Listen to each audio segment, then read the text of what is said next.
Ẹ̀lú ló lárùn, ẹ̀tù ló nìbọn, kété ló lómi. Ìtàn Yorùbá tó kún kẹ́kẹ́ fún ìwádìí ìjìnlẹ̀. Ààrẹ Laji Abbas lónìí yẹn. Káforí jágbó, káforí jẹ̀gàn, ló sọ ẹ́ dolùkọ́ àgbà kárí ayé. Káforí jágbó, káforí jẹ̀gàn, ló sọ ẹ́ dolùkọ́ àgbà kárí ayé. Ìgbà tó tó gbà ló ń jẹ baálẹ̀ agbọ́n mi. Kọ̀ǹkọ̀ tó tó kọ̀ǹkọ̀ ló ń jẹ baálẹ̀ odò. Olùkọ́ àgbà Ààrẹ Òpìtàn. Ilẹ̀ Ìbàdàn ní tilé tó kọ́ òkú iṣẹ́. Ààrẹ Òpìtàn àkọ́kọ́ nílẹ̀ Yorùbá. Máa jíṣẹ́ rẹ̀ lọ, kíní kan ò ní ṣe ẹ́. Ààrẹ Laji Abbas ó tún kú oríire. Àmì ẹ̀yẹ àgbáyé oníràwọ̀ 5 tí a tún fi fún ẹ.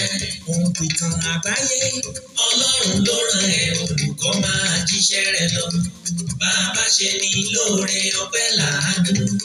Àwọn èjìká tí ò jáṣọ ó jábọ́. The notable and top distinguished historian of the 21st century, the International Chartered World Learned Society headquarters tó ń bẹ nílùú Amẹ́ríkà. Gbogbo yín la kí. Òpìtàn àgbáyé gbogbo ọmọ Yorùbá ó kú oríire. Oyè ìlú oyè àgbáyé lóyè tó jẹ. Ìtànjà fìtàn só ó kú oríire. Gbogbo ayé ló ti gbà pé ìtàn ń ojú rin lọ. Bàbá ojú tó lé ìtàn dọ́là, ó yá wa tún fi yé wa. Ìtàn yàtọ̀ sí àlọ́ o. Àhóyè ìtàn yàtọ̀ sáròsọ o. Òdodo ọ̀rọ̀ ni bàràndà ẹ̀kún tí ò bá jọ ní lójú o. Ẹ̀kọ́ mọ olóngìn ní kódà tí ẹ̀ kárí. Ẹni tọ́lọ́run rán ó yàtọ̀ sáwòṣe. Bàbá ojú tó lé o lóògùn ọ̀fẹ́. Olùkọ́ àgbà Laji Abbas, Ààrẹ Òpìtàn kárí ayé. Ikú kì í pẹ̀ta lójú ìran, kíní kan ò ní ṣe ẹ́.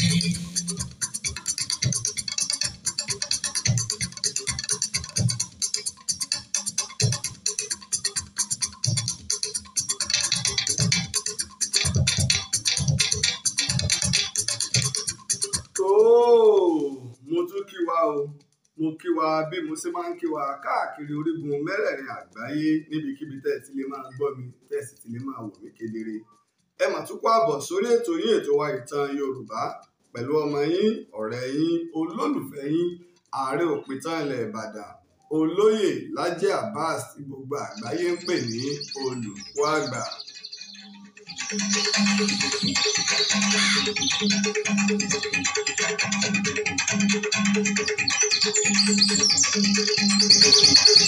Àkọ́kọ́ o, mo dúpẹ́ fún Ọlọ́run ọba ṣẹ̀dá ayé, ọba ṣẹ̀dá ọ̀run, ọba tó ṣe wípé òun ló fún mi ní ọgbọ́n òye pẹ̀lú ìmọ̀ tó fi lè máa ṣe ọmọ aráyé lóore. Bákan náà o, mo dúpẹ́ o fún gbogbo ẹ̀yin alátìlẹyìn mi káàkiri ti ìgbútòrò orígun mẹ́rẹ̀ẹ̀rin àgbáyé. Èyí tó ṣe pé ẹ̀yin gangan ni ìtàn tẹ́ ẹ̀ ní tán, ẹ̀yin gangan ni àṣà tẹ́ ẹ̀ ní sá, ẹ̀yin ni Ààrẹ Òpìtàn tẹ́ ẹ̀ ní rẹ̀dànù. Ẹ̀yin lẹ́ ń dá sọ́rọ̀ wa pé bó ni ìtàn wa, bó ni ò sí ní parẹ́, bó ni àṣà wa, bó ni ò sí ní wọ́ọ̀kùn lójú ayé wa. Mo dúpẹ́ o, mo máa ń ní oore, mo máa ń lóore, mo dúpẹ́ gidigidi gan ni. Àkọ́kọ́ kí n kọ́kọ́ kí Lékan àgbà ìnàkí, kí n kí Lékan àgbà ìnàkí. Òde àná ọ̀dà. Lékan àgbà ìnàkí bó ṣe lọ sí ilé ìjọsìn tó ṣe àìsùn onígbàgbọ́, alẹ́ onígbàgbọ́, ó lọ bẹ àwọn àáfàá, ó lọ bẹ̀ wọ́n lọ́wọ́ ẹ̀, ó tún lọ gbé ẹbọ fún àwọn ìyá ayé. Síbẹ̀ náà o 3 sẹ́yọ kan ni o. Nígbà tí ìdíje bẹ̀rẹ̀ tí Man City tó kọ́kọ́ ẹyọ kan bo Ghana, tí wọ́n jà búrabúra tẹ́ dẹ́yọ kan padà, gbogbo ìgboro bá dàrú, wọ́n bá tó ń sọ Ghana ń tọ́ balékele. Báwa náà ṣe wọnú ilé alu àtiwá náà lò wípé Lékan àgbà ìnàkí ti gbẹ́bọ tiẹ̀, wàhálà náà gbẹ́bọ tiwa wá, àwọn ògbé tiwa síta ni. Wọ́n kàn fi méjì lé ní chẹ́chẹ́. Ọ̀rọ̀ ti Lékan àgbà ìnàkí àti tó jọ da òun àti EFCC àti àwọn ọmọ ẹgbẹ́ Arsenal papọ̀ èyí ń bọ̀ tó bá ya ẹgbẹ́kùnrẹ́rẹ́ lórí rẹ̀ torí ròyìn tá a gbọ́ ni wípé Léka Àgbànàkí ti fi ẹsẹ̀ fẹ́ o Léka Àgbànàkí ti fi ẹsẹ̀ fẹ́ òde àná ọ̀dà fún Arsenal Sóoróyè wọ́n ti já wálẹ̀ ẹgbẹ́ Sóoróyè ọlọ́mọ wẹ́wẹ́ẹ̀wé ò lè gba ìdíje gbogbo bẹ́ẹ̀ ṣe ń ta bíọ́bíọ́ first leg náà ni Arsenal máa ń gba second leg ń eléri gbá ẹja kò lórí èèyàn. tó mo dúpẹ́ lọ́wọ́ bàbá tí à ń bá wa bọ̀ láti ìgbà tá a ti bẹ̀rẹ̀ nípa ọ̀rọ̀ KSA Kolawole Samsondeen Aremu ọmọ Sanusi tèmi pè ní the great KSA kí ló jẹ́ kí n fi great kún lẹ́yìn ìgbà tí mo ṣe ọ̀pọ̀lọpọ̀ ìwádìí ìjìnlẹ̀ tí mo tọpinpin rí nígbà tí a ṣe ètò a sọ pé àwọn tó bá mọ KSA a dẹ̀ pariwo fún ìjọba ìpínlẹ̀ Ògùn nípa KSA àṣé ìǹtí ẹ̀ tí ìgbọ́n kankan nípa KSA àwọn tó wá láàmìlàaka àtàwọn tó ní kìmí àtàwọn tó jẹ́ ọ̀jọ̀gbọ́n tí wọ́n wá mẹ́nu bà ọ̀rọ̀ KSA mo diwọ́ mọ́ rí ni o nígbà mo gbọ́rọ̀ KSA pé the great KSA ni gẹ́gẹ́ bí tí àwọn dókítà oníṣègùn tí wọ́n ń tọ́jú KSA tí wọ́n jẹ́ ká mọ̀ wọ́n ní kì í ṣe pé mo egbògi olóró kò sí ìyàn bóyá KSA máa ń mu sìgá yàtọ̀ sí igbó ó yàtọ̀ sí egbògi olóró àmọ́ KSA kò mu gbó kò mu egbògi olóró àwọn dókítà tí ń tọ́jú rẹ̀ wọ́n fi ìdí rẹ̀ múlẹ̀ pé nínú àyẹ̀wò tí wọ́n ṣe wọn ò rí pé bóyá egbògi olóró ló dá lórí irú ọ̀rọ̀ wá pọ̀ níbẹ̀ àti ọ̀pọ̀lọpọ̀ ìwádìí tí a ṣe àmọ́ mo fi ń dá wa lójú o èèyàn ńlá ni KSA tí èsì èèyàn kékeré bàbá tó bí ẹni tó lóókọ ní Nàìjíríà àti lágbàáyé tó ní pẹ̀lú ẹni tó lóókọ ní Nàìjíríà àti lágbàáyé ni bàbá tó bí ọmọ èèyàn ńlá ni èèyàn ńlá sì ló náà fúnra rẹ̀ kí ló wá dé torí adé fi wá ń sùn ta fún àwọn tí a bá gbọ́ ibi tọ́rọ̀ ti bẹ̀rẹ̀ ìtò fọ́nrán KSA lò fún wa èyí tó kọ́kọ́ jáde tó gbáyé kan ṣùgbọ́n ìwádìí tí mo wá ṣe ìjẹ́ a mọ̀ yí pé àwọn ọ̀rẹ́ KSA gan wọ́n ti ń làkàkà látọjọ́ tó ti pẹ́ látọdún tó lọ láti ṣe ìtọ́jú KSA torí pé gbogbo àwọn tó ní lọ́rẹ̀ẹ́ àwọn èèyàn ńláńlá ni àmọ́ ìṣòro kan nígbà wọ́n gbé lọ sílé ìwòsàn àrò ta ni ọmọ dúró tì í ọ̀pọ̀lọpọ̀ àwọn àbúrò rẹ̀ àwọn ẹ̀gbọ́n rẹ̀ níta gbọ́ ni pé wọ́n ti fẹ́ẹ̀ kú tán lórí kíni ẹ rí i pé nígbà tá a gbọ́ pé ilé rẹ̀ ń jóná lọ́jọ́ kẹta tí fọ́nrán tó jáde tá a tó lò fún wa yìí jáde mo ní ṣe ó ṣe kò gẹ́ni àbí ejò lọ́wọ́ nú ọ̀rọ̀ pọ̀ gan lórí rẹ̀ débi wípé apá kan àwọn èèyàn wọ́n ń fura wípé ọ̀rọ̀ òṣogún kí bàbá rẹ̀ ó bá yẹn da òwò pọ̀ bàbá mi ló ní iléeṣẹ́ ẹ̀tọ́ bàbá mi ni ọ̀pọ̀lọpọ̀ àwọn tó mọ KSA wọ́n jóyè wáyé pé èèyàn tútù òní tó ṣe wípé ó kó èèyàn mọ́ra tá a bá wo bí ṣe ń bá arákùnrin tó ṣe fídíò sọ̀rọ̀ á rí wípé èèyàn tó ṣe pé oníwà pẹ̀lẹ́ ni tó sì máa ti ń sọ ìtọ́fà ọ̀rọ̀ ẹni pé gbà fọ́nrán jáde tí KSA ń sọ pé àní ní Abẹ́òkúta iṣẹ́ láti bí lọ dé bí tó toró ni GRA ni ìtòkò ni àwọn mineral resources tó ń bẹ ń bẹ ní àwọn nǹkan àlùmọ́ọ́nì tó ń bẹ ń bẹ ní tó ṣe wípé gbogbo ibi tí Abẹ́òkúta wà o orí owó ìní àwà lábẹ́òkúta bá a bá rìn lọ tá a bá rìn bọ̀ àwọn tó súnmọ́ KSA ní pé kí wàá nìdí tí èéfín wọ bàtà ó ní torí wípé orí owó lòún fẹsẹ̀ tẹ̀ tóun bá sì ti ń fẹsẹ̀ òun tẹ̀ òun mọrú mineral resources kan tí ń bẹ ń bì kan síbì kan kí ló dé tí àwọn ìjọba wa ẹ̀ ṣe àmúlò ọlọ́pọlọ? Kí ló dé tí àwọn ìjọba wa á kàn fi àwọn èèyàn lẹ̀ kí ṣe ọpọlọ máa kú? Fáwọn tá a bá ti wo fídíò, àbáwá tá ẹsẹ̀ ń darapọ̀ mọ́ wa, àbáwá tá a ti wò tẹ́lẹ̀, ẹ jẹ́ ká tó tún un wò, ẹ jẹ́ á tún wò, ẹ jẹ́ á tún wò, ẹ jẹ́ á tún wò. Owó ṣàjẹ́ títí dé Ake bitumen abẹ́rẹ́. Láti Ake dídí dé Ìta Ọ̀ṣì bitumen. Ìta Ọ̀ṣì neuropsychiatric hospital Aro dé Òkè Àdá bitumen. Nigeria has the largest deposit of bitumen in the world. Abẹ́òkúta. So, a ní research. Láti Òkè Mọ́sàn dé GRA, from GRA dé Tòtòrò, ọgbọ́n mi kí wà mẹ́. Iron ore tó fi ṣe iron ore, iron 2, social science. Iron 2 plus, iron 3 plus, iron 4 plus, industrial chemistry, engineering science.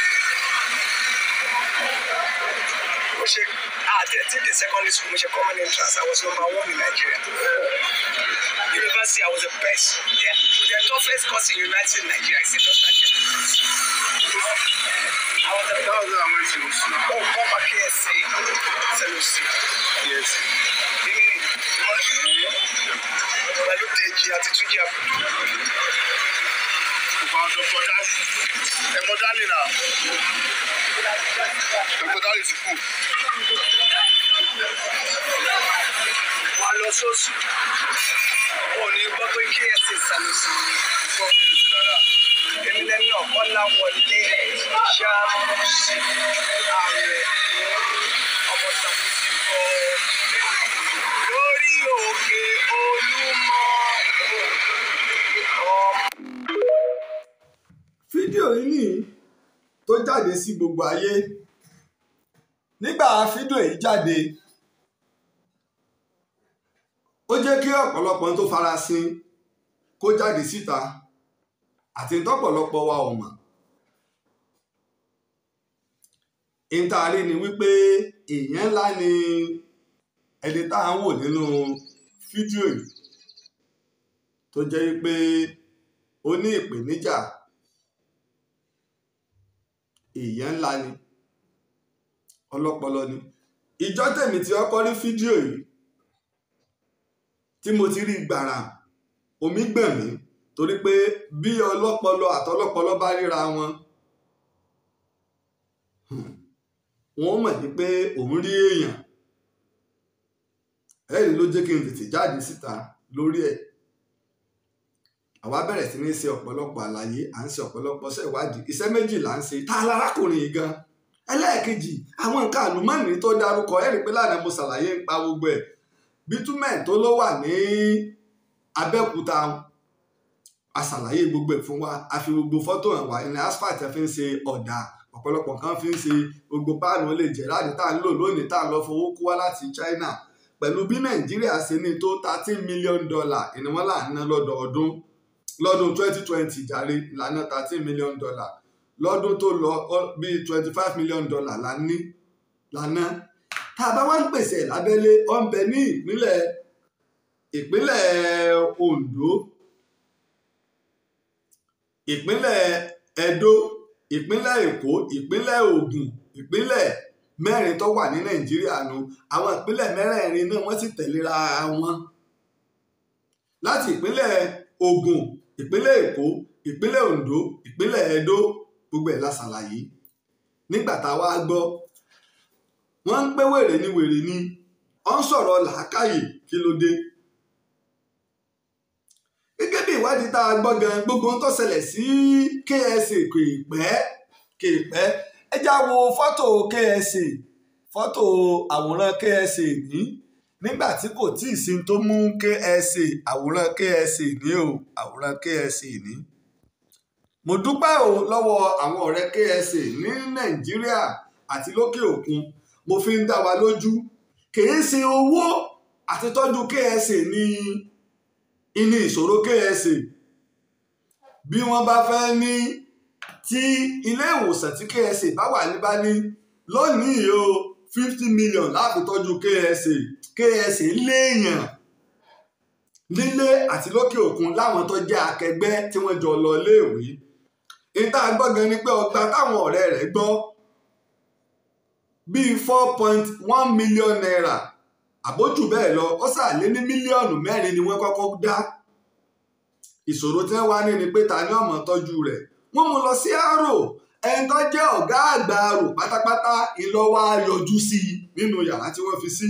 gbogbo àwọn nọ́ọ̀sì àti gbogbo àwọn òṣìṣẹ́ Àrò ní pé ní tó fi lè mú ọ̀gá àgbà wá ẹni tí wọ́n gbé wá ṣe èèyàn lásán. tá a bá sọ̀rọ̀ nípa àwọn èèkàn èèyàn ní Nàìjíríà àti lókè òkun nínú àwọn ọmọ olówó àtàwọn ọmọ ọlọ́rọ̀ àtàwọn tó jẹ́ àtàpadà ti dìde tọ́jú ọlọ́pọlọ pípé lónìí kò sàṣàlẹ̀ tí ó sọ pé wọn ò mọ KSA. tàbá wá sọ̀rọ̀ nípa àwọn àgbà nínú àwọn olówó àtàwọn ọlọ́rọ̀ kò sàṣàlẹ̀ tí ó sọ pé wọn ò mọ Sanusi tí bàbá wa ẹbí nísà òbẹ́kì. ọmọ èèyàn ńlá ni nígbà tí KSA tó nínú fọ́nrán ọ̀pọ̀lọpọ̀ míì tún jáde tó sọ ọ̀rọ̀ ńbẹ̀ bí pé kò gbàgbé àná nígbà tí wàhálà yìí dé tí wọ́n rán ọ̀rẹ́ rẹ̀ kan sí ẹni tó ti rí tó ti lé ní 30 ọdún tí ẹ ti fojú kanra kẹ́yìn tó ti lé 30 ọdún. wọ́n ní bí bó ṣe wà lẹ́nu géètì ilé baba KSA tí KSA ti ń rí látọ̀ọ̀kan orúkọ ẹ̀ lọ́kọ́kọ́ dá ọ̀dà akọ fún nèmú ẹ̀ báwo ló ṣe délé mi. wọ́n lẹ́nu ó yà àwọn ìgbà tó wá pé àwọn akẹgbẹ́ rẹ̀ lórílẹ̀‐èdè Amẹ́ríkà àti Canada òun ò rò pé nǹkan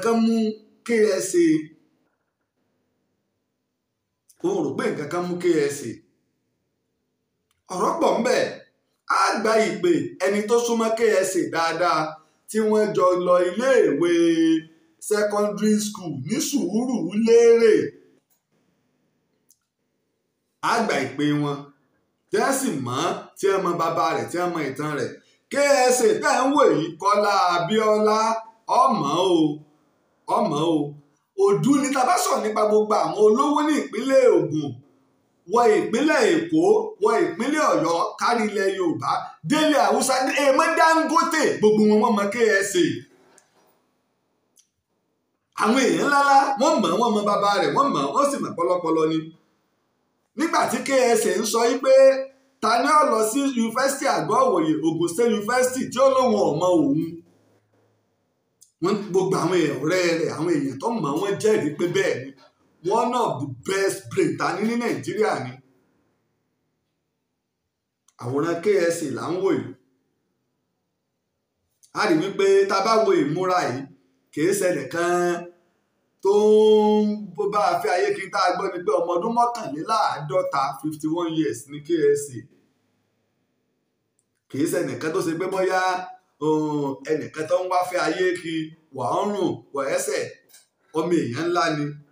nǹkan méjì ní wá ń ṣẹlẹ̀ gẹ́gẹ́ báwọn èèyàn ti sọ ọ̀tọ̀ ní ìṣòro dúkìá bàbá rẹ̀ bá a ṣe gbọ́ ìfẹ́ tí ìtara bọ̀yún dáadáa torí pé ọ̀rọ̀ tó lọ́rọ̀ ẹbí nínú pé nígbà bàbá rẹ̀ kú o bàbá mi ló ní iléeṣẹ́ ọkàn mú ọmọ ra ni pé kájọ máa ṣe wọ́n ń gbalé wọ́n ń gbọ̀nà wọ́n ń gba dúkìá bàbá rẹ̀ tóun sì gbalé ẹjọ́ lọ apá kan ní ọ̀rọ̀ kan nu.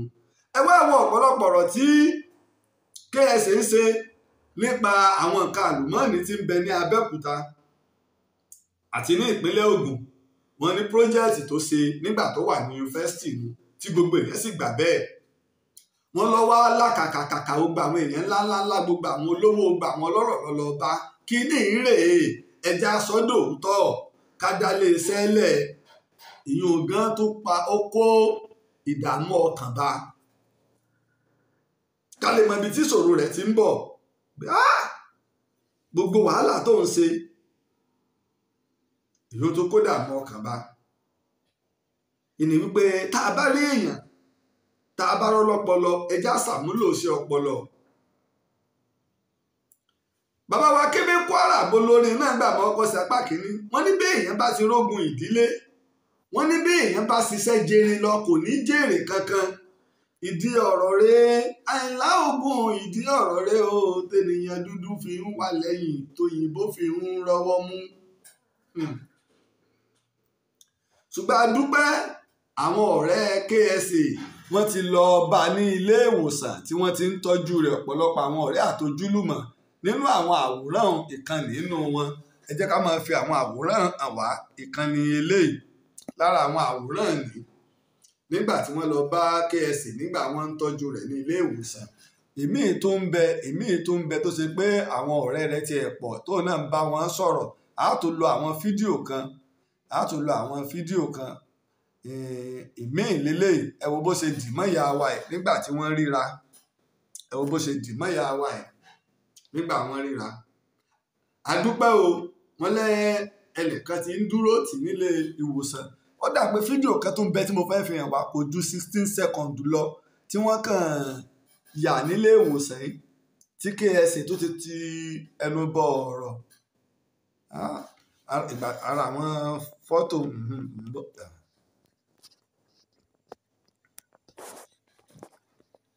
ara àwọn fọ́tò ńlẹ́lẹ̀ ara àwọn fọ́tò ńlẹ́ mọ̀ bọ́ tí n bá rí ká tó gbọ́ ohun tí ká lè mọ̀ pé KSA mọ tó ń sọ o àwọn tó sì súnmọ́ wọ́n sì mọ̀ òun ni àti mo ti rí ọlọ́run ṣe mo rò pé 16 seconds ní ẹni yìí fi rìkọ́ọ̀dù ẹ̀. There is water underneath Abẹ́òkúta wípé gbogbo solid grata nìyẹn omi ló wà lábẹ́ wípé nínú omi yẹn is oil. For instance epo wà ní Ìjẹ̀bú. ẹgbọ́n tí KSA tó ń sọ ọ̀rọ̀ ti irin tútù bitumen ló ń sọ àní l'Ógùn state epo orí epo wọ́n tún wà for instance nísìn epo wà ní Ìjẹ̀bú ìpínlẹ̀ Ògùn orí epo ló tún wà gẹ́gẹ́ bí táwọn oníwádìí sì ṣe ni wípé ibi tí bitumen bá wà o epo ní máa ń bẹ́ẹ̀ o bóun tiẹ̀ lọ́pẹ̀kun epo ni bẹ́ẹ̀po lọ́pẹ̀kun rẹ̀ ni gẹ́gẹ́ bí wọ́n ṣe sọ epo ní bẹ́ẹ̀ kábàá lè mọ̀ yìí pé KSA mọ ohun tó ń sọ o kí ló wáá dé o ìjọba ìpínlẹ̀ Ògùn gómìnà wa ní ìpínlẹ̀ Ògùn iṣẹ́ ìkan gbogbo wa o agbórílẹ̀-èdè tó gbádùn tá a ti ń wùwọ́ ọlọ́pọlọ ni ìjọba ìpínlẹ̀ Ògùn ló yẹ kó gbé ètò ìlera kí wọ́n sì gba èèyàn tí ó máa tọ́jú KSA nílé bóyá òṣìṣẹ́ méjì ni wọ́n gbà fún ni o tí gbogbo iṣẹ́ ọpọlọ yìí ò ṣe ní lọ torí pé nígbà ọ̀rọ̀ wàhálà olówó dé torí campaign tí ń bẹ́ǹta gómìnà ìpínlẹ̀ Ògùn lọ kí ẹni tí ó fara gba ọta ìbọn ní hospital gómìnà ìpínlẹ̀ Ògùn tó wá lọ kí ẹni tó fara gba ọta ìbọn kò wá rí the great KSA. ó ṣe o má gba ìpè o nígbà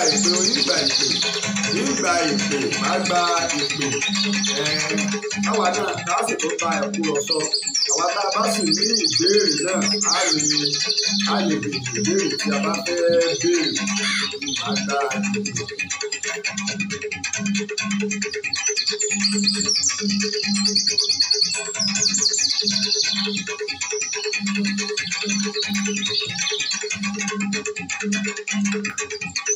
Fáwọn àtàbá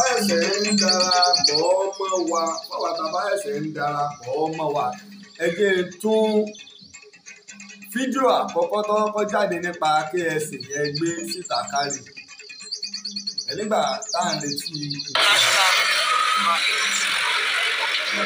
Ó ṣàjẹ́ títí dé Àgé bitumen abẹ́rẹ́. Láti Àgé dídí dé Ìta Ọ̀ṣì bitumen. Ìta Ọ̀ṣì neuropsychiatric hospital Aare dé Òkè Àdá bitumen. Nigeria has the largest deposit of bitumen in the world. Abẹ́òkúta. So, àní ìṣẹ̀ṣẹ̀. Láti Òkè Mọ́sàn GRA. From GRA, dé Totoro. Ọgbọ́n mi kí ló wà bẹ́ẹ̀. Iron ore tó fi ṣe iron ore, iron 2, social science. Iron 2, iron 20, iron 4. Industrial chemistry, engineering science. Hello, sir. Then the secondary school, which common entrance, I was. Ẹ kú ojúmọ́ o. Ẹ̀sà ẹ̀dẹ̀ kú iṣẹ́ ọlọ́run a máa fi ń ṣe. Àṣẹ o. Ẹ pẹ̀lẹ́ sà, ẹ kújọ́ mẹ́ta. Tí ẹ bá fẹ́ dá orúkọ yín kò ṣe nǹkan kan. Tẹ́ bá sì fẹ́ jẹ́ ká mọ ibi tẹ́ ẹ ti ń pè wá kò ṣe nǹkan kan náà. Yes, sir. Àti òkè òkun ni mo ti ń pè ní security ring tó wà lẹ́yìn ọ̀rọ̀ Samsondeen Sanusi tímọ́tímọ́ ni. A jọ lọ sí iléèwé alákọ̀ọ́kọ́ wọ́n bẹ̀rẹ̀ ni which is primary school àti secondary school. Ẹ jọ lọ primary, ẹ jọ lọ secondary. Bẹ́ẹ̀ni, nígbà táwọn primary school ó ní best student. Bàtà tún dé secondary ó ní best student at tẹ́ bá mọ̀ gbà tó jẹ́ class 5, class 3 ló ti ní gbogbo health result ẹ̀ tó ti pass tó ti ready láti wọ university. Láti class 3 kò dé class 4 kò dé class 5. Ẹ ṣe mọ̀ pé gbà yẹn ẹ máa try GC wò. Akọ̀lọ́ṣe gbogbo àbúrò akọ̀lọ́ṣe GC ni. Ó mú gbogbo result ẹ̀ lọ́wọ́ kan ni. Bẹ́ẹ̀ni. Ẹni tó bá mọ Marcellin ní dáadáa ní sáìdì Masha ní Surulere, àdúgbò olówó ni bẹ̀ ní ilé bàbá ẹ̀. Bàbá ẹ̀ ní Sanusi Group of Company. Wọ́n bá tún ṣe Sanusi Brother. Wọ́n ń ṣe ní gbogbo West Africa ní early 80s. Tó máa ń ṣe irin èso tó máa fi ń kanlé. Ìgbàgbọ́ tó di bọ́n rẹ̀ wà máa ń import ẹ̀ nísìn. Àwọn náà kàn ṣe tó ń supply gbogbo West Africa. Bẹ́ẹ̀ nìkan ló ní company yẹn. Wọ́n ń ṣe ní Nàìjíríà ní tẹ́lẹ̀ tá à ń import báyìí. Bàbá ẹ̀ ló ń produce. Bẹ́ẹ̀ ẹja ní warehouse tó máa ń jẹ́jẹ́ tó jáde sí. Bàbá ẹ̀dẹ̀ ló ní gbogbo lẹ́yìn kì í ṣe pé bí wọ́n rẹ̀ ìtẹ́. Ṣé tí mo mọ̀ gidigidi ni bó ṣe ní láàánú fún nǹkan tó ṣẹlẹ̀ torí ó jẹ́ ìkan nínú àwọn best bẹ́ẹ̀dẹ̀ ṣe rí yẹn. Ó jẹ́ ọ̀n tó kúyàn mọ́ra gan. Nígbà tí a jáde secondary school, Yakoba was the best designer tó máa ń design fáwọn Shina Peter, àwọn Kollington gbàngbà rẹ̀. Tó ẹ mo ṣe mọ Yakoba. Gbogbo aṣọ tó máa ń wọ̀ designer ni. Kì í ṣe pé bàbá ẹ̀ ní owó, àwọn ní owó dé bí tí a ní owó dé nígbà yẹn kì í ṣe pé kí ní àwọn owó kwẹ́kwẹ́. Ó yí Ọlọ́run bí ọ̀rọ̀ ẹ̀ ṣe jẹ́ ni. So gbà tí a rí kíní ó dùn wá gan gbogbo wa sáré léra. But problem ta nígbà tá a dé hospital ni pé wọ́n léèyàn kan láti wá aṣọ onídùúró tó máa sáì fún. Mo sọ bu wa ọ̀dẹ̀ sí Nàìjíríà mọ́, kí ẹnu wa ló wà Nàìjíríà. Bọ́ a fẹ́ sọ síta ayé àbòmọ́ ká sáré ṣe. Èèyàn ńlá kírù kan bẹ́ẹ̀ wá ṣẹlẹ̀ sí. Bẹ́ẹ̀ni pé dójútì ńlá ló jẹ́. Ó yí Ọlọ́run àríṣe. Ẹni tó kọ́kọ́ gbé fídíò ẹ̀ jáde lórí TikTok ó di pé a fẹ́ fi ọlọ́pàá gbé ìyẹn ká sùn ẹ̀. But àwọn èèyàn wá ní pé orí ńlá ló ṣe yìí pé bìkọ́ tó ṣe fi yẹn ló jẹ́ kí ìkànnì nínú wọn ń pọ̀ ẹ̀. Bìkọ́ sígbà tí kí ní ẹ̀ṣẹ̀ lábẹ̀ sí nípa gbogbo àwọn ẹgbẹ́ àwọn agbáta bá gbé lè wá ló ti kú èyí tó sí ààrẹ lè àwárí èèyàn kankan mọ́ nínú àwọn ẹgbẹ́ ẹ̀. Bí fáwọn wọn tó àárín èèyàn kankan tó ṣẹ̀ lè dúró. Ọdún tó kọjá ọ̀dọ̀ hospital bẹ́ẹ̀ ni pé èèyàn kan láti family láti wá sáìn fún pé àwọn wà láàkó tó ń treat ẹ̀. Àárí. Tó bó ṣe wá gbé jáde tó bá rí báyìí ni tẹ bá rí picture tẹ ọkọ̀ fi wọ̀nyí ọkùnrin tó dúró tí ó ń kú ẹ̀ nìyẹn. Ok, ẹni bàbá tó dúró tì lẹ́gbẹ̀ẹ́ tí wọ́n mú lọ́wọ́ ní ìta. Tí wọ́n ń discharge. Fọ́tò eléyìí ni tí wọ́n sọ. A ti fi fọ́tò yẹn síbẹ̀ padà káwọn yóò rí. Ìjọ yẹn náà clear medically kó wà fit láti máa gbé àárẹ̀ yẹn pé kò ní mental problem kankan. Ó máa ń mu kì í ṣe pé náírà sìgá ló máa ń mọ àwọn sígá tó tóbi gidi yẹn ló máa ń mu kọ́sọ́ ọmọ owó ńlá gidi ni kò èlò ló fẹ́ rà. but ṣé igbó àti bíi àwọn egbògi olóró ń kọ́? ó mú ń kọ́. nígbà tí medical director ní Aare clear nǹkan nígbà tó ń wo blood wọ́n ní wọ́n rí traces of drug nínú bí wọ́n rí traces drug kankan sọ pé tó máa rí traces drug wọ́n á lè sọ pé oògùn olóró tó ń mu ló àfẹ́ wọ́n rí traces drug wọ́n máa gba urine wọ́n á gba blood ẹ̀ olo 3 days nílẹ̀ satisfy medically fit wọ́n fún lóògùn tó ń ṣe. tẹ́ bá wo ara fídíò yẹn rí pé ó tún sọ̀rọ̀ dáadáa tó tún dọ̀bálẹ̀ kí ọ̀pọ̀ ẹ̀yẹ́ ó tún mọ́ ọ̀pọ̀ ẹ̀ dáadáa ọ̀pọ̀ ẹ̀yẹ́ ti dé mọ́ ọ̀pọ̀ ẹ̀. bẹ́ẹ̀ni. ìkànnì ọ̀rẹ́ wa tẹ́rí tó dì mọ́ yẹn for the past 30 years ló ti rí ẹgbẹ́ ẹ̀yẹ́ tó ti tọ́ hospital báyìí pé òun dẹ̀ sunkún ó kàn pójú ọ ní pé ẹ lọ́gbájá pọ̀ ní tó ń gbé mi báyìí táwọn ọjọ́ ní ìjọ dé ìjọ bí kan ó tún rántí ọjọ́ òbí ẹni náà ẹni ẹ ló ń bú sẹ́kún ni. ní ìyá wa tí ó dì máa ń bí. ó dì mọ́ bẹ́ẹ̀ ni. ẹ jẹ́ mo fẹ́ fi àwọn aráalé kí wọ́n lè rí ìyá wa yẹn ní ẹni tí àwòrán tí wọ́n ń sọ ní. àwọn tó ń jọ lọ́wọ́ náà láti máa lọ́kàn tẹ̀ ó ló bú sẹ́kún rẹ̀ sí. obìnrin ọ̀lọ́kàn bọ́sọ̀kùnrin náà ń kọ́ àdítọ́tẹ̀mí náà kọ́kọ́ rí èmi ọ̀mọ́ tí ìbá gbà tí fọ́nrán yìí jáde ni mo tó mọ ẹ tó ń jẹ́ KSA èmi ọ̀mọ́ bí mo ṣe rí omi ẹkú gbọ̀n mí. Unilag ìgbà tá a jáde a parí school ní 1989 ó rí admission immediately bá a ṣe jáde ní jáàmù tí lọ iṣẹ́ pé wọ́n lo ẹsẹ̀ àbí kankan ẹ mọ̀ pé nígbà yẹn jáàmù àṣẹ lẹ́tà sí ilé ni pé wọ́n ti over yìí lágbè báyìí wọ́n hàn fẹ̀ admission ní Unilag. torí course tó fẹ́ wá ṣe kò wá rí course yẹn ló fi wá lọ sí ó fi kúrò ní yẹn ló fi lọ sí òfin wá lọ sí chemical engineering yẹn. ara nǹkan tí àwa rò pé bó yóò fà á ní àwọn gbogbo nǹkan tó ń sọ yẹn ẹni gbogbo tó ń sọ yẹn gbogbo kìíní yẹn kò sí rọ́ńbẹ́ gbogbo àwọn tí mẹ́ta ilẹ̀ gbogbo bẹ́ẹ̀ ó wá kọ proposal very big proposal ẹ mọ̀ bíi pé káwọn èèyàn máa promise ẹ̀ pé àwọn akúnlówó tó máa fi ṣe project yẹn á ṣe ẹ mọ̀ pé àwọn project tó fẹ́ ṣe yẹn owó ńláńlá billions of naira ló ní ìdí fún kó tó máa gbọ́ àwọn kìíní yẹn lábẹ́ ilẹ̀ kó tó máa fi òkúta tó máa gẹ̀ẹ́tẹ̀ kì í ṣe àwọn iṣẹ́ kékeré ló need. ó wá tó proposal tó bẹ̀rẹ̀ sí ní gbé kiri tó ń gbé lọ báńkì tó ń gbé lọ́gbọ́n máa promise èèyàn òun dẹ̀ wò pé owó ńlá ni kíní yìí.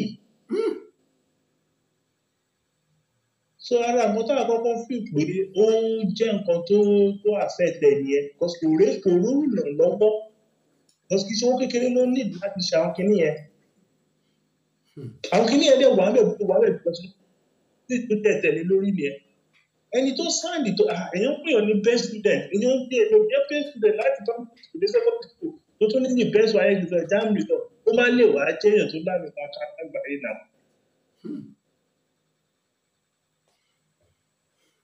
ọ̀rọ̀ ẹ ṣe ní láàánú kò akọ̀ǹpẹ̀ ọlọ́run nìkan àápọn àtẹ̀pọn ọ̀nà tí wọ́n fi lè ràn lọ́wọ́ kò sí àpọ̀ mo mọ̀ pé níyàwó kan gbà ẹ̀ ń ṣiṣẹ́ ní City Express Bank Doyin Bank ní Victoria Land nígbà yẹn ní VI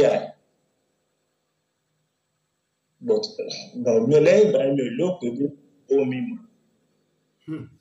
gbẹ̀gẹ́pẹ̀lẹ̀ ní ẹgbẹ́ ẹ̀fẹ́ fẹ́ gidi gan ẹ̀ but ẹ mọ̀ pé tí wọ́n bá níbi ìpín nǹkan tí wọ́n bá fẹ́ ṣe nǹkan ẹ̀ ó ń jẹ́ nítorí pé nǹkan tó bá gbọ́ yẹn dandan máa ṣe ni. Ibi ìjákulẹ̀ kan máa promise ẹ̀ tí o gbogbo ògbọ́ ti ló affect ibi tó dé yẹn. Because àwọn wá pa promise ẹ̀ ó ti gbé ogbó kíní ẹ̀ lọ sábà lọ́dọ̀ tó gbèdé. Ó gbé lọ sí Àbújá. Kò síbi tí ò gbèdé. Ìyànpé project ńlá ni tó kọ́ ó kàn fẹ́ káwọn èèyàn mọ̀ pé kan iṣẹ́ ó possible ṣeé ṣe. Ọ̀sẹ̀ mọ̀ kò sóró lọ sí bàbá dẹ̀ ti kú.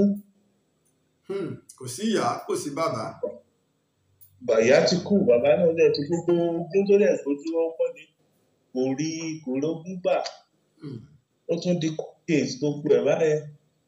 Lára nǹkan tó affect ẹ̀ nìyẹn. Pé gbogbo ìgbà tí jáde bẹ́sì tó gbà jáde táwọn ọ̀rọ̀ táà jẹ́ táà ṣe kìíní. Iṣẹ́ wo là ń ṣe pé owó lélẹ̀ owó wà nílé èèyàn fẹsẹ̀ rìn lórí owó ẹ̀ wá lọ wáṣẹ́. Bó ṣe máa sọ fún yín gbà yẹn nu. Ṣé o pé nǹkan tó mọ̀ tó dẹ̀ dá lójú pé owó lòún gbé kiri tó ń gbé kiri. Ẹnì kan fáwọn kìíní ẹ̀ kì í ṣe trillions of naira tó máa make mẹ́. These are the projects tó ṣe pé wọ́n jẹ́ kó ṣe ni Ogun State gan lè jẹ́ ní ìdíkẹ́ á ní owó tí òkú lọ. Àyàn pé àwọn ìjọba wa owó tí wọ́n kò jẹ náà máa ń wá àwọn ìfẹ́ náwó sí.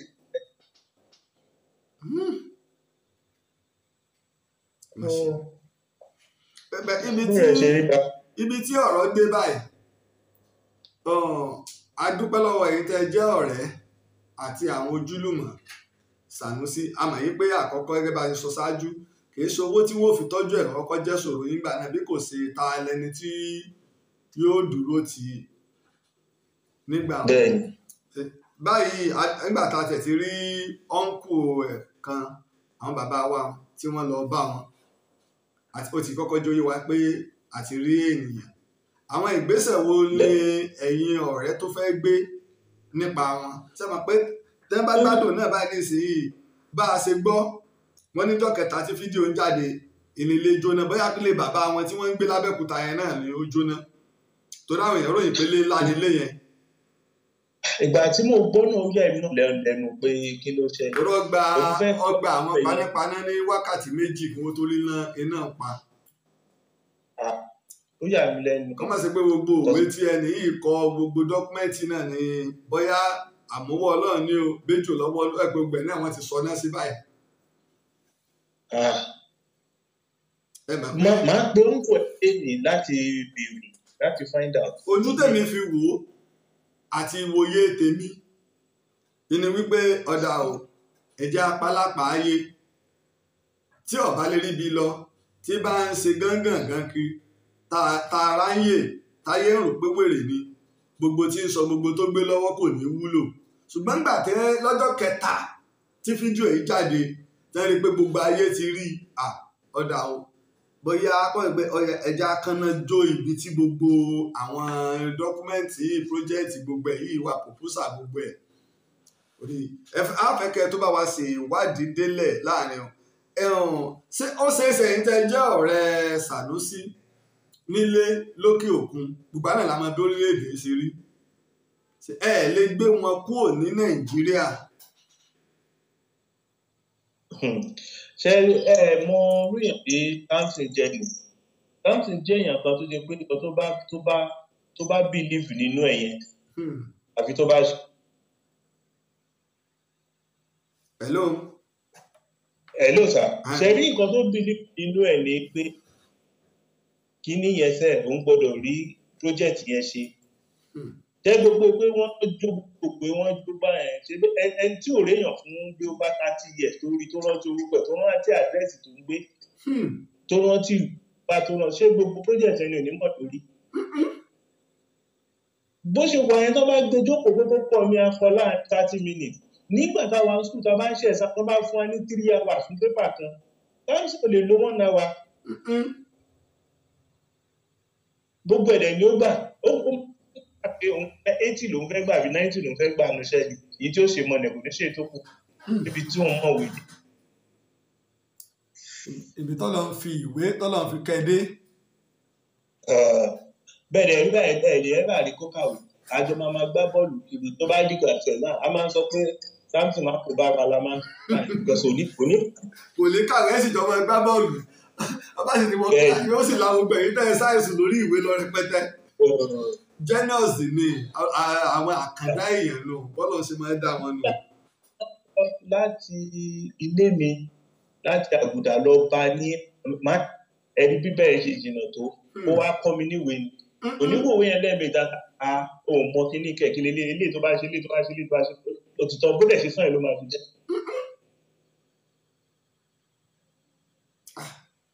ọlọ́mọ mọ̀jà bọ́ sọ́wọ́ àwọn arógbó gbogbo jẹ́ o ìjọba ń pa ògo àwọn èèyàn ń pa ògo kí la wá ṣe kí ní ìṣòro wa láfíríkà gan kí ní ìṣòro wa. kì í ṣe áfíríkà àwọn là ń ṣe pa mọyì àwọn ibi tí mo pàdé bá sọ ní wọn bá jáde wọn jẹ́ ọ̀gá nílé iṣẹ́ táwọn òyìnbó ń ṣiṣẹ́ lábẹ́ wọn kò ló ń kà. tẹ́síjọ́ ọmọ nàìjíríà tẹ́jọ́ ọmọ yorùbá. bẹ́ẹ̀ ni lájọ ń ṣiṣẹ́ òkú ti máa dárúkọ wọn fún ìṣẹ́ máa ń gúgù ẹ̀ nínú íńtánẹ́ẹ̀tì ìṣẹ́ bá lọ sórí gúgù ẹ̀ máa rí bẹ́ẹ̀ ní ìpẹ́. ẹ dẹ̀mọ̀ pé kó òyìnbó tó fi ń ṣe ọ̀gá ilé ibi tí ẹ ti parọ́ nínú àwọn ọ̀rẹ́ mi kan bàbá mi dáadáa wọ́n wà ní United Kingdom engineering ni wọ́n engineer Akíntayọ̀ wọ́n wá fẹ́ ṣe títì kan ní láyà Jímọ̀bí àwọn arìntẹ́ wọn kọ kínní pé wọ́n nídìí àwọn èèyàn láti ìlú òyìnbó àwọn èèyàn wá pè wọ́n pé engineer Akíntayọ̀ ìlú ẹ̀ gangan state ẹ̀ ìlú ẹ̀ gangan ní kọ kínní sí olóní mo ò nílò èèyàn àwọn ọmọ ó ṣe fúnra wọn kàn fẹ́ fi òyìnbó ṣe sàkámàǹjẹ ni wọn láwọn bá ní ẹ máa ń gbọ́ wọn bá ní káwọn ọkọ àwọn bá kọ́ lóòótọ́ àwọn bá fi ṣọwọ́ sí Ọ̀yọ́ state ó ní wọn ọ̀gbá ó lẹ́yìn tó wá jẹ́ èyìnbó tó jẹ́ nọ́mbà ìpele kẹta náà àwọn ọmọ sí àwọn tó gbé kò tiẹ̀ lé súnmọ́ àwọn tó jẹ́ ìpele kẹta lọ́ọ̀ tó ṣe pé òǹgò lè kànlẹ̀kùn ọ́fíìsì àwọn ilà wọn wá taari wá Nàìjíríà bẹ́ẹ̀ ṣe rí wọn ní wọn wá gbé lọ wọn tó sanwó òtẹ́ẹ̀lì rẹ̀ wọ́n ṣe gbogbo ẹ̀ ó lòun wá sọ fún yín pé èyìnbó ilé wo kìí ṣe pé wọ́n gbé fún o àmọ́ wọ́n fẹ́ káwọn èèyàn ó rí òyìnbó báwọn ti fẹ́ bẹ̀rẹ̀ ẹsẹ̀ yìí o ọ̀tán ìtẹ́ fẹ́ ṣe nu ẹni tá a wí èèyàn ṣe 320 kilometre road ní Britain 320 kilometre road ó ju Ìbàdàn sí Èkó lọ kéèyàn ó ṣe ọ̀nà tó láti Èkó dé Ìlọrin double lane ní o tó tún fi gbogbo signboard sí ẹ̀yà ń bì slow down ṣe gbogbo ẹ̀ tí wọ́n tún fa ọ̀dà sí ó làwọn dẹ̀ parí ẹ̀ láàrin oṣù mẹ́fà ọ̀nà Èkó sí Ìbàdàn tí ò wọ́ 150 kilometre ó ti lé lógún ọdún ní ìṣìṣẹ́ tí ń ṣe tí wọ́n parí ẹ̀ láti lè kí yín lẹ́yìn lórí tí ẹ̀ ń sọ láti lè kí yín lẹ́yìn lórí tí ẹ̀ ń sọ ni. ẹ wo kọ́nà kó ṣàánú wa ní àdúrà wa ni pé kọ́nà jẹ́ kí Bọ́lá Ahmed Tinubu débẹ̀ tó bá débẹ̀ kọ́nà fún ṣe kó má pàdé lẹ́yìn tó máa dájọ́ bẹ̀rù bóyá ọlọ́run àgbẹ̀ Nàìjíríà ṣe rí ní tí mo rí ni pé Nigerian government ń náwó lórí àwọn student láti produce graduate wọ́n wá ń kó fáwọn òyìnbó àwọn yẹn wá lọ ń develop ìlú òyìnbó ọdún tẹ̀lé ń ṣe nìyẹn because ẹ bá rí school tá à ń lọ kì í ṣe pé school yẹn cheap ní Nàìjíríà government ló ń subsidize ẹ̀ tó fi cheap báyẹn. bẹ́ẹ̀ni. ẹ wá wo owó tó ń ná síbẹ̀ yẹn waste ni because gbogbo graduate tó ń ẹ bá rí private school tó bá ní government school ni wọ́n mọ̀ pé ìjọba kákìjọba àpapọ̀ tẹ́ ẹ̀ bá tó wá rí tìjọba àpapọ̀ àti ti stéètì èèyàn mọ̀ pé ìjọba àpapọ̀ ń gbìyànjú báwa náà lọ máa ń bẹ̀ àmọye owó tí wọ́n ń san àsìmọye owó tó ń jẹ́ stéètì tiwa gan àmọye owó tá a san àjọmọ stéètì. ẹ wá wo adúrú owó tí ìjọba ń ná lórí ẹ̀ tí wọ́n wá jèrè kankan náà tó wá jẹ́ pé àwọn ìlú òyìnbó ni wọ́n wá ń jàǹfààní ẹ̀. tẹ bá ń sọ nípa àwọn tó wà ní IT nínú kọ̀ǹpútà àwọn tó ń mọ̀ jù Nàìjíríà nọ́mbà 1 olùbàdàn àwọn Chinese yẹn wọ́n ń wà lẹ́yìn ọ̀tọ́rí pé dúdú jẹ́ náà máa ń sọ Chinese tẹ bá rí Chinese méjì ẹ̀rí dúdú bíi mẹ́ta lábẹ́ bẹ́ẹ̀ ni síbẹ̀ náà Nàìjíríà nọ́mbà 1. àìmọ̀ produce fóònù àìmọ̀ produce kọ̀ǹpútà Nàìjíríà àkàsọ ní dúédúé bí orí túlù lásán mọ̀ sí o. àwọn tẹ bá notice programu iPhone àti Samsung gan ni Nàìjíríà wà náà tó kọ́. bẹ́ẹ̀ ni. ọlọ́run àṣàánú wa o. ẹ ṣé gan ni ẹ sì kú ìtọ́jú ti KSA ẹ ṣé gan ni Ọlọ́run á bá wa tọ́jú ẹ̀, Ọlọ́run á bá wa, Ọlọ́run á kọ́ wa mọ̀ ọ́n ṣe. But tẹ bá rí àwọn Ogun State gan, àwọn Ogun State Student Union, àwọn tó jẹ́ pé àwọn ọmọ Ogun State tó ń lọ sí yunifásitì tó jẹ́ pé ara wọn rẹ̀, mo lè sẹ́ndì kíní owó táwọn kan ti dá kẹ́rí. Báwọn tẹ́ jọ jẹ́ sẹ́ẹ̀tì kan náà. Bẹ́ẹ̀ ni. Tó jẹ́ pé gbogbo òye wọn náà bọ́rọ̀ yẹn ṣe jẹ́ ni. A dúpẹ́ lọ́wọ́ gbogbo wọn náà ni gbogbo ọmọ orílẹ̀-èdè Nàìjíríà ń dúpẹ́ fún. A sì mọ̀ pé dúdú ni ọsàn ó so. Bórí ẹni ọba kó sunwọ̀n, bórí ẹni ọba sunwọ̀n, a máa gbé aláwo ore kò ní. A mọ̀ pé lẹ́yìn eléyìí Ọlọ́run ó mú ìdẹ̀kùn jáde ńbẹ̀. Nínú ìnira Ọlọ́run ní ìdẹ̀kùn ó máa ń bẹ ńbẹ̀. Nínú ìnira ìdẹ̀kùn ń bẹ ńbẹ̀. A mọ̀ pé lẹ́yìn náà ìtọ́pamọ́ Ọlọ́run fẹ́ kí a rí. Ọwọ́ àkùsọ́wọ́ ìjọba ìpínlẹ̀ Ògùn láti ṣe àmúlò àǹfààní bàǹtàbàǹtà yìí, láti ṣe àmúlò àǹfààní bàǹtàbàǹtà yìí. Ká má sọ pé tẹnìkan gbé tẹnìkan tán láyé. Ẹ ṣé gan ni o, ẹ ṣé gan ni. Yes sir. Ẹ ṣé gan ni, mo dúpẹ́ o. Ọlọ́run máa gbé. Ó dàbọ̀ sir. Ó dàbọ̀. Tó inú kábà lè mọ̀ yí pé bá a bá ta à ń tọ́ ni, bá a bá ta à ń tọ́ ni, torí wípé ọ̀pọ̀lọpọ̀ àwọn nǹkan a máa ṣẹlẹ̀. Okùn ò lè gbòǹgbòǹgbùn kọ́mọ̀ níbi tó ti wá. Bá a bá rí gbòǹgbò lọ́nà tá a bá farabalẹ̀ á gbẹ́lẹ̀ rẹ̀ dó ìdí igi tó wà.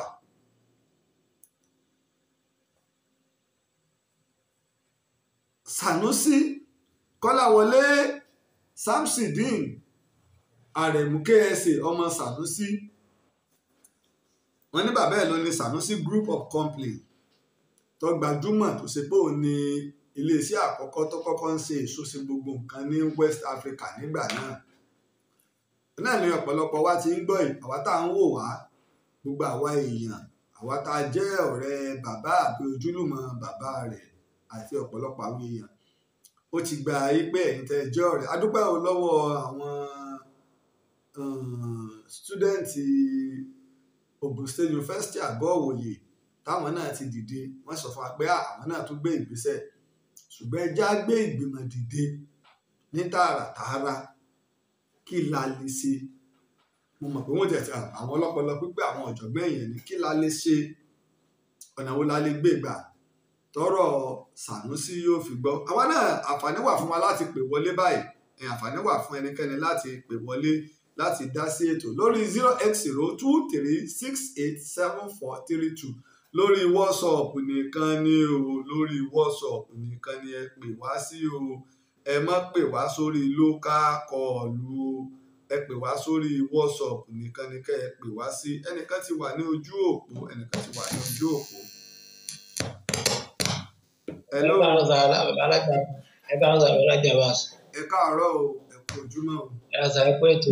Ọlọ́run ló lè tó ẹ̀. Orúkọ yín àti ibi tẹ́ ẹ ti ń pè tẹ́ bá fẹ́ dárúkọ yín. Orúkọ mi ni Ọlọ́wálé Máyọ̀gódò mi, à ń pẹ́ láti Ogun State. Láti ìpínlẹ̀ Ògùn, ẹ bá wa dá sétò. Ẹ̀yin lẹ wà lórí ọrọ̀ ajé. Èmi kọ́ fẹ́ dúpẹ́ lọ́wọ́ yín pé fún ètò bẹ́ẹ̀ ṣe torí ẹ ti láìbírètì bẹ́ẹ̀ mi ti wà. Ẹ ti láìbírètì mi lórí prógámù yìí gan-an láì mọ iye nípa ìtàn tẹ́ bá ṣe yẹn.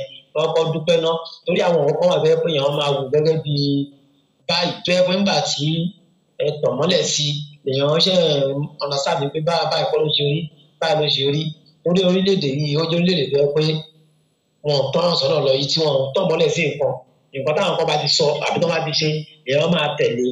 Ọ̀gbà tí social media tó wá di kílọ̀n burúkú ẹ̀ táwọn èèyàn kan jáde bíi ti yín báyìí ó ń jẹ́ kí ojú máa là fáwọn kọ̀ọ̀kan. Mo kọ́kọ́ dúpẹ́ fún yẹn náà. Nọ́mbà 2 ni pé ṣe rí bí life ṣe rí ti bóyá gbà ní àbí ilé ayé lábí dé ó kọjá kápọ̀ máa kóra wa jọ bóyá bí ẹlẹ́sìn màlẹ́ àbí ẹlẹ́sìn gbàgbọ́ pé kinní kan ní kinní kan. Àwọn nǹkan tó jà jù gbọ́ngbọ́ngbọ́ngbọ́n òun eléyìí bí ìtẹ̀síwájú ṣe máa bá tó lọ́n burúkú ẹ̀ òun gbọ́ngbọ́n ní gbogbo eléyìí lòun tẹ̀ ṣe jù yìí.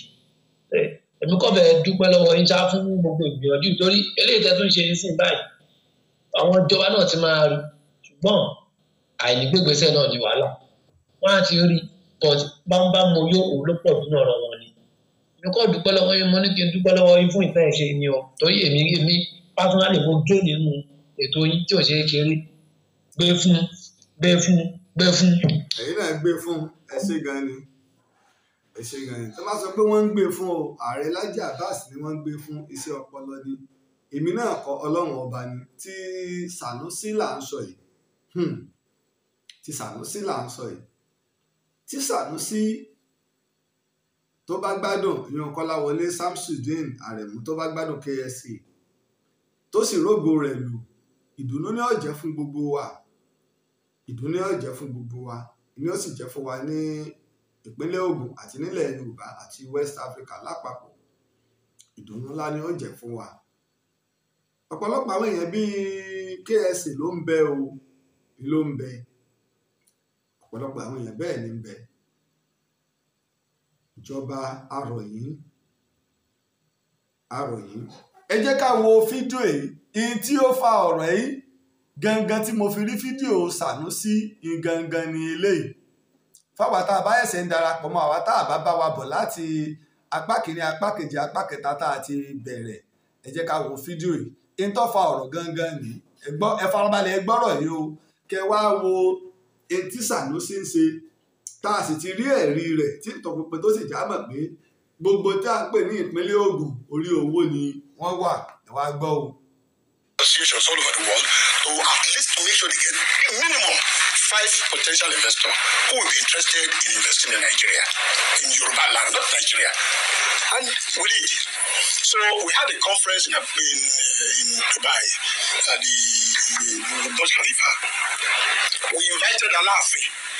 We invited Ooni. Ooni couldn't come, but Alaafin came. Now we invited the 5 governors, Lagos, Ogun, Oyo, Ondo, Osun. We invited all of them. Because that's our target. Now, in addition to our own invitation to all these governors, Alaafin also invited them. And we put together all these investors from all over the world. We put them together in Dubai.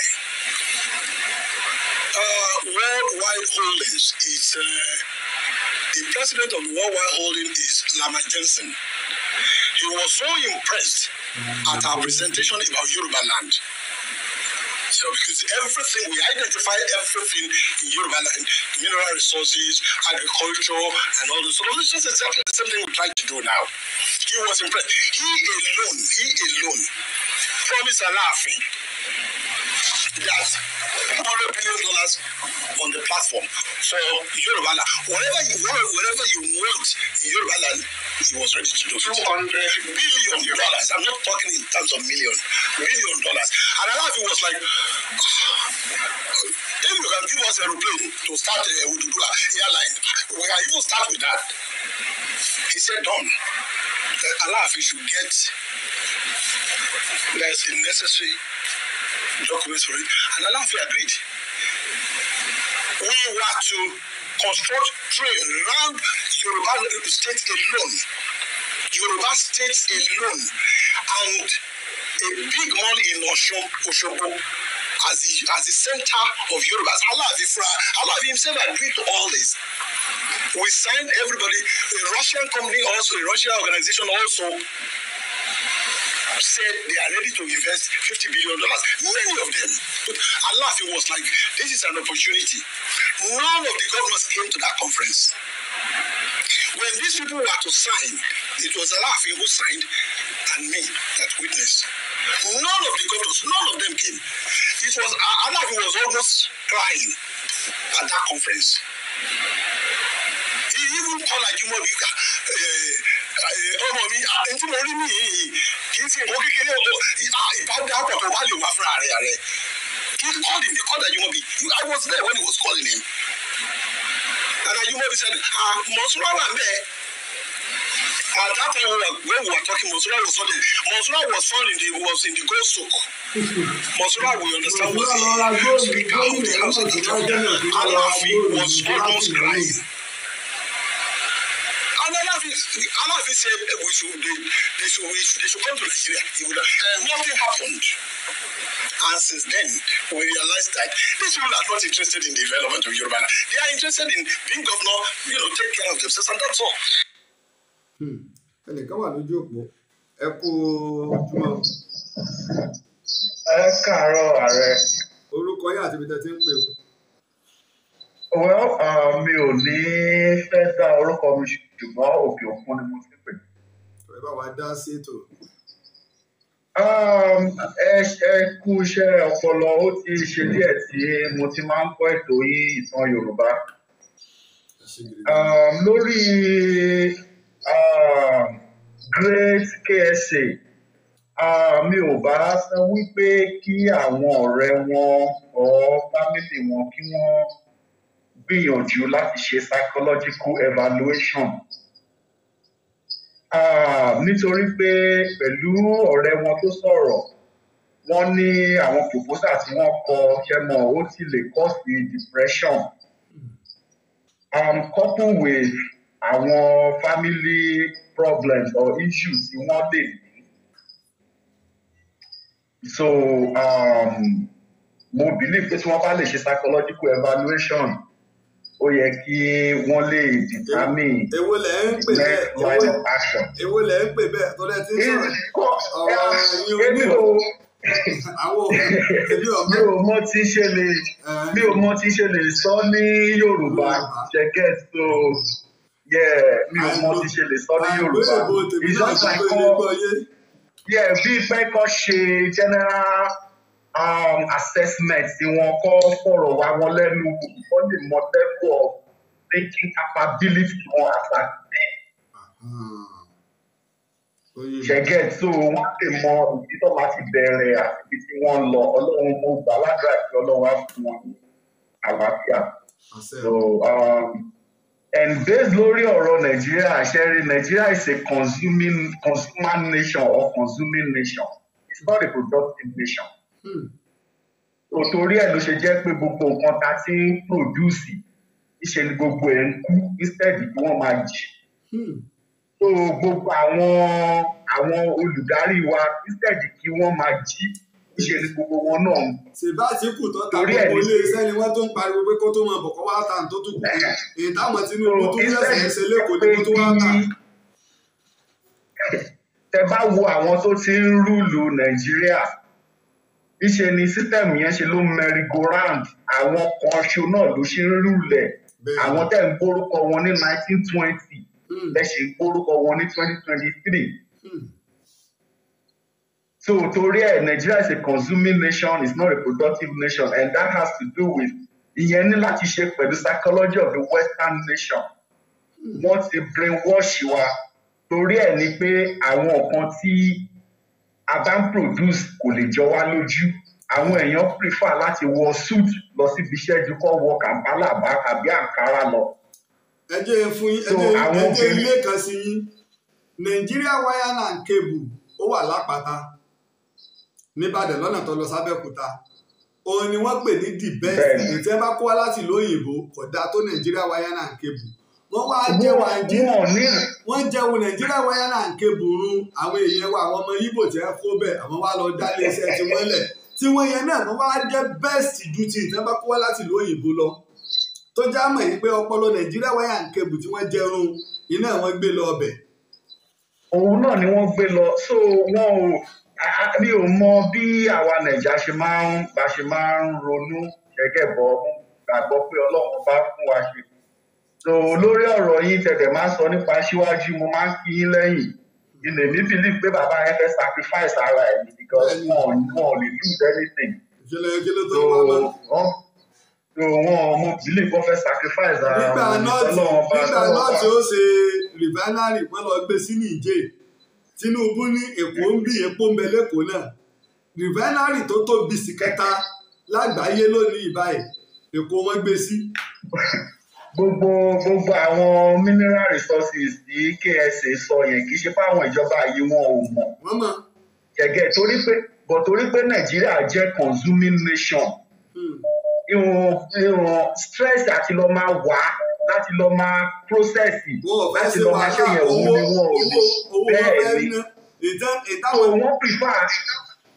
wọ́n prefer pé fún wa lówó kẹ máa kó lọ torí ẹ̀ ní Àtíkù ṣe ta nǹkan tó wọ́ ti billions ní millions nítorí kò fẹ́ wàhálà torí kò fẹ́ wàhálà àti máa sẹ́ pé wo kí ló kàn mí ẹ kówó wá so nǹkan tó ẹn kò dẹ̀ sí country like àwọn kan mo máa ń engage àwọn èèyàn tí wọ́n bá ń sọ pé Peter Obi ó save owó kò sí government in the whole world tó progress by saving money you don't save money as an investor you invest òyìnbó kan wà sábà money that money makes more money. ṣẹ́gẹ́ so tẹ bá fi owó sínú kan lè máa make owó tẹ bá lọ kówó sí báǹkì you are only investing in lórí lọ́dọ̀ ẹlòmíì invest ṣé ó ti kọ́ hospital tán kó tó save owó ṣé ó ti kọ́ school tán kó tó save owó ṣé gbogbo àwọn pension ló ti san tán kó tó bẹ̀rẹ̀ sí ní save owó ṣé gbogbo títì ló ti ṣe tán kó tó bẹ̀rẹ̀ sí ní save owó. It's not a productive person irú èèyàn bẹ́ẹ̀ yẹn ò lè lead Nàìjíríà torí kì í ṣe èèyàn tó wà productive. So tí ó bá jẹ president náà ṣe ló máa save owó Nàìjíríà táwọn èèyàn dẹ̀ máa kú lọ hospital tí ò ní sọ hospital. Bẹ́ẹ̀ni. So tó bá di president náà ṣe ló máa save owó táwọn èèyàn dẹ̀ máa l'accident tí ò ní ṣe. Fídíò kan jáde tó ń bẹ lọ́wọ́ mi Emefiele tó ń jẹ́ gómìnà Central Bank ìgbà tí wọ́n pè ara àwọn tó pè ní ilé ìgbìmọ̀ asòfin kékeré l'Àbújá wọ́n ní over 70 trillion naira ní àwọn Emefiele ni wọ́n jí kó pamọ́ 70 trillion àwọn yẹn ní pé a lọ ń yáwó abẹ́sẹ̀ nǹkan á ṣe gbogbo gbèsè local internationally á sì lè rówó ṣe nǹkan 70 trillion naira ó ló bá nígbà ó wà ridiculous àwọn nǹkan tó ṣẹlẹ̀ ní Nàìjíríà tó jẹ́ jẹ́ pé Nàìjíríà nìkan ló fi ṣẹlẹ̀ anywhere in the world. So Ọlọ́run bá túbọ̀ mọ́ Nàìjíríà gan àwọn tó fẹ́ wá sí Nàìjíríà gan wò pé jẹ́ ká tiẹ̀ mọ́ títẹ̀ election yìí máa borí já tó di pé èèyàn ra ṣe tó pọ̀ mẹ́rin. Wọ́n ń tanra wọn ní gbogbo rọ èbí gbáriwo tí wọ́n ń pa àwa sọ fún wọn mo ti sọ mo níyà nígbà Ìbàdàn wọ́n ń pe bí àwa sì náwó wá lọ ni Buhari lòun ti sọ di April 10 kọ́tì ẹ̀ má sọ ní April 10 kọ́ má sọ di nẹ́tí Tinubu ó fi wọlé á sì máa náwó lọ owó rádaràda tí wọ́n ṣe ebi mo ṣe gbogbo àlàyé ẹ̀ ọdún mẹ́rin owó tí Central Bank kólẹ̀ ọdún mẹ́rin ni ó fi print ẹ̀ o sì ló fún wa lóṣù mẹ́ta owó tó kólẹ̀ ọdún mẹ́rin ló fi kó tà padà ló fi print ẹ̀ gbogbo owó tẹ́ print ní ìsìn 300 billion kì í wọ trillion. Àdúrà tá a máa gbà ní pé kọ́ ló ń change mental reasoning average Nigerians tó jẹ́ pé a máa lè máa produce instead ká máa consume. So even Peter Obi fúnra rẹ̀ gan gbogbo nǹkan tó ń tà ní cash and carry ní Àbújá tó jẹ́ spoil mélòó ló ń ṣe Nàìjíríà náà. So Ọlọ́run ọba ẹ mọ̀ like even títí àwọn obìnrin wa gan wọn ò lè dé rúṣù mọ́. Wivon ní Ghana wíìfì gbogbo ẹ̀ ní wọ́n ṣe. Brazilian kìíní wig àbí kí wọ́n máa ń pè Brazilian red. So wọ́n prefer ready made ju kọ́ wọ àǹkárá lọ. Yẹ́nì kan mo sọ pé so èmi mo dìde ìsọfúnkẹ́ fún ìyàwó mi lọ gẹrun ṣe tó máa fi máa ṣe Ghana lọ gẹrun tó bá lè máa dirun àwọn ìyá wa lọ gẹrun ẹ̀. Ẹ ṣe ọkọ Ọlọ́run wá túbọ̀ máa fún yín lórí ọ̀fẹ́ o. Ẹ ṣe pọ̀ ẹ ṣe pọ̀ tó inú onílé pè àlejò pè àwa tá a wà nílẹ̀ Yorùbá tá a wà Nàìjíríà là ń kíra wa pé ẹ kú rọ̀jú ẹ jẹ́ kí n gbé pè ẹ jẹ́ n gbé pè. Hello, ẹ káàárọ̀. Ẹ kú ojúmọ́ orúkọ yín àti ibi tẹ́ ti ń pè o. Lẹ́gùn orúkọ mi ò ń gbé láti Sweden. Láti Sweden. Adúpẹ́ fún ìgbésẹ̀ tí ẹ bá gbé lórí máa yẹn lórí CSK so adúpẹ́ gan. Nípa nǹkan àlùmọ́ọ́nì mo fẹ́ sọ nípa nílẹ̀ Yorùbá generally so kò síbi tí Ọlọ́run ò ṣe sí bí àlùmọ́ọ́nì yẹn ò sí nílẹ̀ Yorùbá. Gbogbo ilẹ̀ Yorùbá ni. gẹ́gẹ́ bí example nísìnyí Lágelú ni oko wa wà ní Ìbàdàn, right? Ó ní iye ẹ̀kan ó tóbi 30 years táwọn ìgbé yẹn wá sí oko wa ní side ibẹ̀ yẹn. Either gold or epo ló wà ní abúlé yẹn. Ọ̀fà lè máa gbà wọlé láti wọ ìyànà ọ̀fà yẹn, ọ̀fà lè máa gbà wọlé kí n má lọ sọ information yẹn tán. Either gold or ẹ̀mejì wọ́n fi bí copter patrol bẹ̀ yẹn time gbà yẹn níyà yẹn. Wọ́n ń ṣe lọ́wọ́ ní Ìbàdàn báyìí lọ́yọ̀ state báyìí gbogbo ojoojúmọ́ wọ́n ṣe helicopter yẹn wọ́n fi ń wá àwọn nǹkan. Ǹjẹ́ táwọn Awólọ́wọ̀ ti ṣe sẹ́rí mọ́ kàn ń waste time ni ọ̀rọ̀ kan ń bẹ bóyá màá sọ àsìkò tí ń lọ ìnílé sọ lónìí àṣírí tó pamọ́ tó ṣe pé níjọ́ tí wọ́n pe gbogbo àwọn gómìnà bí a ṣe wọlé ìṣèjọba olóṣèlú tá a wà yìí wọ́n pe gbogbo àwọn gómìnà ìbáyìí ni o ẹ rí i pé mo sọ nǹkan kan mo ti sọ lórí ètò pé fáìlì kan ń bẹ tí Awólọ́wọ̀ gbé pamọ́ àwọn tó wà tí wọ́n ti mọ̀ pé tí wọ́n ń kú lọ nígbà wọ́n wá rí i pé àwọn ti jàjàbọ́ ìjọba ológun ti lọ ẹ̀yin gómìnà ilẹ̀ Yorùbá ẹ wá gbà ṣe mọ̀ pé wọn ò yọjú Tinubu nìkan ló lọ ni wọ́n gbéwé fún ìdí inú tó fi wá pé àwọn Ọ̀ṣínbàjò àwọn Fáṣọlá gbogbo àwọn best brain nígbà yẹn tó kó wọn káàkiri ilẹ̀ Yorùbá àwọn èèyàn ọmọ ìdí tó ṣe pé Tinubu fi sa àwọn èèyàn káàkiri ilẹ̀ Yorùbá nígbà náà ẹ má kì í jẹun wọnú ọ̀rọ̀ yóò pọ̀ odidi ọ̀rọ̀ pẹ̀lẹ́rì ni ẹ jẹ́ ìfìyún lẹ̀ mọ̀ ń gbọ́rọ̀ yín lọ. So kò síbi tí ibẹ̀ yẹn dẹ̀ ní tó bá lọ sí sáìdì ibẹ̀ yẹn náà nígbà tí wọ́n wà kékeré àwọn náà máa ń wò pé ẹ̀kan wà ní sáìdì ibẹ̀ yẹn tó tọ́ torí orí oko wa ní sáìdì ibẹ̀ yẹn orí oko àti orí abúlé kan tá a tó ń fún ní táwọn bá fún nílẹ̀ ibẹ̀ yẹn náà ṣá tó ibẹ̀ ni lọ pé ibẹ̀ yẹn dẹ̀ orí òkè ni táwọn ìbọn yẹn wá ń gbà yẹn táwọn ìgbà yẹn tó bí 30 years tó fẹ́ dìjà láàrin àwọn ọ̀dọ́ wa àti abúlé tó ń fúnlẹ̀ tí yẹn lọ gbé sáàbọ̀dù síbẹ̀. But ó dà pé àwọn táìgbà yẹn wọ́n lo ìkẹ́kọ̀ọ́ sáàmọ́ràn ti ibẹ̀ yẹn mọ́ for donkey years láti gbà yẹn ó dà pé lọ́yọ̀ state yẹn o kò síbi tí state local government kan tí ó sì. So Ọlọ́run bless ilẹ̀ Yorùbá ọkàn àwọn olóṣèlú tó lọ́kàn kan fún wa kọ́ lọ́kàn fún wọn ní ọpọlọ láti mú un lò. Bẹ́ẹ̀ni. Tí mo kàn ní kí n dá sí ẹ ṣé gan-an. Ẹ ṣé pọ̀ torí dátà wa ẹgbẹ́ ti ń lọ dátà yìí ti ń lọ ó ti ń gbé kinní wálẹ̀ mẹ́wàá yìí pé dátà yìí ti ń lọ lẹ̀ jáde tó máa ta àtàrí kò ní dáa ká wá gbọ́ pé dátà yẹn wà já kinní kó ńgbà tí wọ́n fúláàgì wa tẹ́ ojú òkú sì dá látàárọ̀ nílẹ̀ láti máa sọ pé ojúṣe gbogbo wa ni láti bá wa dá sí ètò ìtàn Yorùbá tẹ́ bá fẹ́ dá sí tẹ́ bá fẹ́ darapọ̀ máwọn tó ń dá sí kò bá jẹ́ dátà náà lè fi lè sọwọ́ sí wa kò bá sì jẹ́ pé fún àwọn iṣẹ́ ìwádìí títí àwọn bàbá wa tí wọ́n sọ̀rọ̀ nípa investment tí wọ́n fẹ́ ṣe nígbà ayé bàbá wa Láàfin tí wọ́n sì pe gómìnà wa Ajímọ̀bí àátò tara bọ̀ ìlú náà ojúṣe gbogbo náà ni á lọ á wọkọ̀ á ṣe gbogbo ẹ̀ á mi nǹkọ̀ owó ní náà ni o kò síjọba kan báwa náà ṣe mà tó ń gbé owó lẹ̀ fún ètò ìtàn Yorùbá ojúṣe gbogbo ẹ lè pè mí sórí